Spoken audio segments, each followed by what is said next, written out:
அனைத்து ஊடகங்களுக்கும் பத்திரிகை நண்பர்களுக்கும் காலை வணக்கம். நேற்றைய தினமே கீழடி குறித்து தெளிவாக விளக்கமாக கழகத்தினுடைய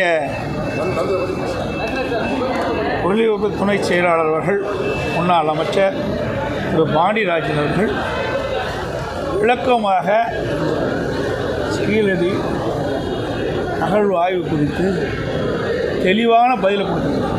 மீண்டும் என்ன பதில் கொடுக்கணும்? நேற்றே எல்லாமே கொடுத்துட்டோம்.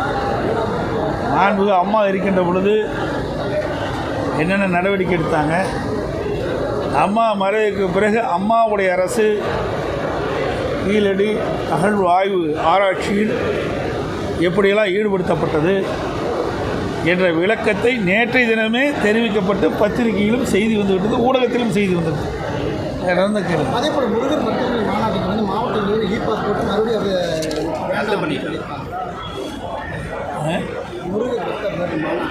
அதாவது ஒவ்வொரு அமைப்பும் அவர்கள் விருப்பப்படுகின்ற தெய்வங்களை வழிபடுவது ஜனநாயகத்தின் உரிமை. அந்த அடிப்படையில்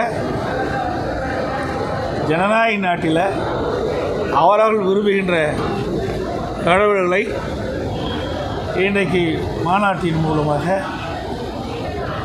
அந்த அமைப்பைச் சேர்ந்தவர்கள் அங்கே மதுரையிலே மிகப்பெரிய மாநாட்டை நடத்துகின்றார்கள். அதற்கு எங்களுடைய வாழ்த்து. ஆங்கிலம் பேசுபவர்கள் வந்து வெட்கப்படும் காலம் விரைவில் வரும்னு அமித்ஷா வருவாங்க. அது அவருடைய கருத்து சொல்லியிருக்கார். அவருடைய கருத்து சொல்லியிருக்கார். ஒவ்வொருத்தரும் ஒரு கருத்து உண்டுங்க. கருத்தின் அடிப்படையில் ஒவ்வொருத்தரும் ஒரு கருத்துக்களை சொல்லலாம். தாய்மொழி என்பது முக்கியம் என்று சொல்லியிருக்கிறார். அனைவருக்கும் தாய்மொழி என்பது மிக மிக முக்கியம்.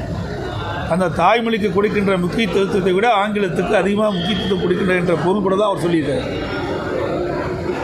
தமிழக அமைச்சர்களோ முக்கிய நிர்வாகிகளும் பார்த்தீங்கன்னா தமிழக அமைச்சர்களும் திமுக முக்கிய நிர்வாகிகளும் பொதுவெளியில் ஆபாசமான பேச்சுக்களும் ஆபாசமாக சித்தரித்து பலரையும் சமூக வலைதளங்களில் பரவது இந்த மாதிரியான நிகழ்வுகள் வந்து அதிகமாக நடக்குது. அதை எப்படி பார்க்குறீங்க? நாங்கள் ஏற்கனவே இது குறித்து கண்டன அறிக்கை வெளியிட்டுட்டேன்.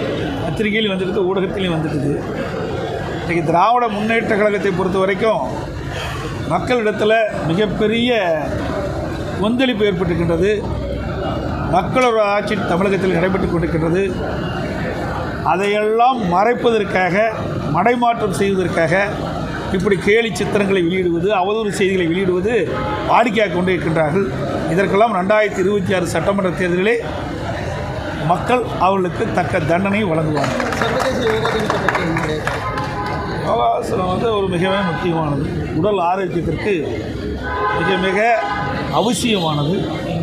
அதை பாரத பிரதமர் அவர்கள் முன்னிருந்து நடத்துகிறார். அதற்கு வாழ்த்து.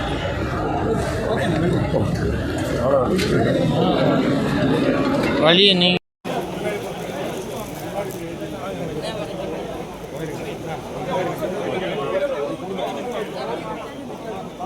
கொஞ்சம் இந்த பக்கம் வாங்க, கொடுக்குறவங்க விட்டு போயிடா.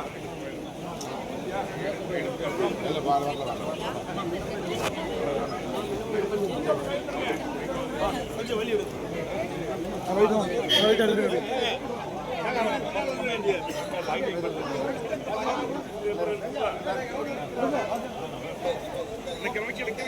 எடுத்தே வந்துட்டீங்க.